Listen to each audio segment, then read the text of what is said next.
Sabay sa unang araw ng 2025 naman ang taas singil sa tubig ng Manila Water at Maynilad. Pati ang pagiging epektibo ng dagdag kontribusyon sa SSS. Pero hindi lang yan ang posibleng dagdag gastos ngayong taon.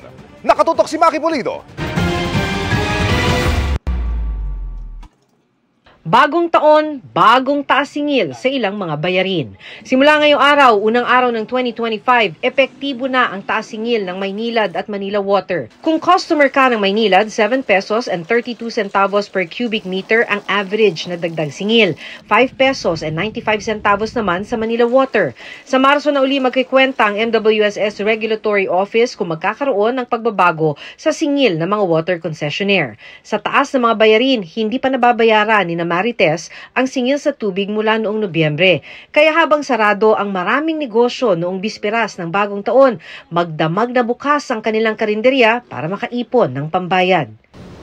Survive talaga nga makaahon sa bayaran, sa pang-araw-araw. Wala pang anunsyo ang Meralco o mga electric cooperative. Pero dahil pinayagan na ng Energy Regulatory Commission na singilin ng National Grid Corporation ang kinontrata nitong reserbang kuryente noong 2024, posible ang taas singil sa kuryente. Mahigit 3 bilyong piso yan na sisingilin sa mga electricity consumer ng 3 hanggang 6 na buwan. Pag tinaasa naman lang, kawawa naman kami.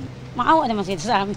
Sabi naman ng Toll Regulatory Board, may nakasalang sa kanilang mga petisyon sa pagtaas ng mga toll fee.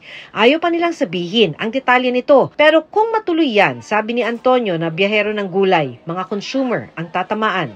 Siyempre po, tataas ang konti yung mga kalakal natin dahil po yung ipapatong natin yan sa mga, ito po mga kalakal natin ibebenta.